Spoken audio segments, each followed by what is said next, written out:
अच्छा, इसहाक डार के आने से एक तो अभी तक चीज़ है कि रुपया आपका तगड़ा हो रहा है, पता नहीं संभाल पाएंगे कि नहीं, लेकिन अभी तक तो तगड़ा हो रहा है। 225 पे आ गया, 242 पे। जी, रुपया आपके एक हद तक आएगा नीचे, उसी हद पे रहेगा। मेरे ख्याल में 217, 18, 19 इस रेंज में ये ला सकते हैं एडमिनिस्ट्रेटिव मैयर से। उसके बाद डॉलर बेचने पड़ेंगे जो है नहीं। एडमिनिस्ट्रेटिव मैयर से नहीं आता, ये सप्लाई डिमांड का इशू होता है। तो आप मेरा जो लोग कहते हैं कि रुपए की कीमत 210 के लगभग होगी, इसी हद पर रहे।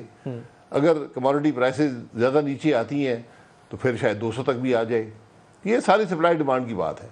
210 तक आने के लिए ज़रूरी है कि ऑयल के अंदर कोई 8-10 डॉलर की और कमी आ जाए, फिर आप इसको नीचे ला सकते हैं। बिल्कुल, मैं ये कह रहा हूँ कमोडिटी प्राइसेस अगर नीचे आएंगी तो यकीनन सितंबर के महीने के आज ट्रेड के नंबर पोस्ट हुए हैं। 2.9 बिलियन डॉलर का ट्रेड डेफिसिट है। आपकी इंपोर्ट्स नीचे आई हैं तो साथ आपकी एक्सपोर्ट्स भी नीचे आ गई हैं, तो which is not a good sign ना। तो आप 2.9 बिलियन डॉलर का ट्रेड डेफिसिट अभी तो आप रेमिटेंसेस से निकाल लेंगे, लेकिन you are not getting anything. आपके ऊपर बोझ अभी डॉलरों का उतना ही पड़ा। बिल्कुल, आपको उसको मैनेज करना पड़ेगा। दुनिया में भी रिसेशन है इस वक्त, एक बड़ा सीरियस क्राइसिस है, एनर्जी क्राइसिस है, उसकी वजह से दुनिया में रिसेशन आ रहा है।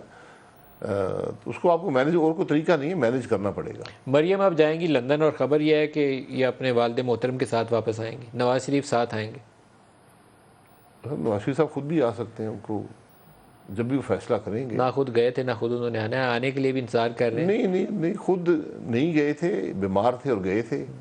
और उसमें अदालतें भी मुलव्वस थी, हुकूमत भी मुलव्वस थी। आज सारे उससे कहते हैं हमें पता नहीं था, तो वो आएंगे। लफ्ज़ बड़ा मज़े से इस्तेमाल किया, अदालतें भी मुलव्वस थी, हुकूमत भी मुलव्वस थी। मैं मुलव्वस का लफ्ज़ नहीं कहता, चले सबको, सबकी मंशा से, सबकी इजाज़त से वो गए थे।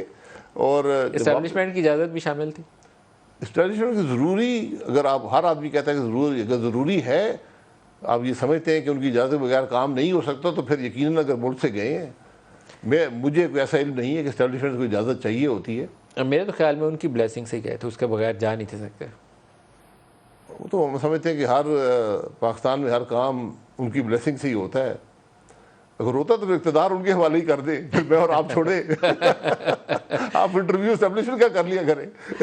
उनको अभी इंटरव्यू देने का मेरे ख्याल में अपने प्रोटोकॉल में तब्दीली नहीं की। जिस दिन वो उन्होंने फैसला कर लिया तो हम ज़्यादा फ्रीक्वेंटली उनके ही कर रहे होंगे आपकी बजाय।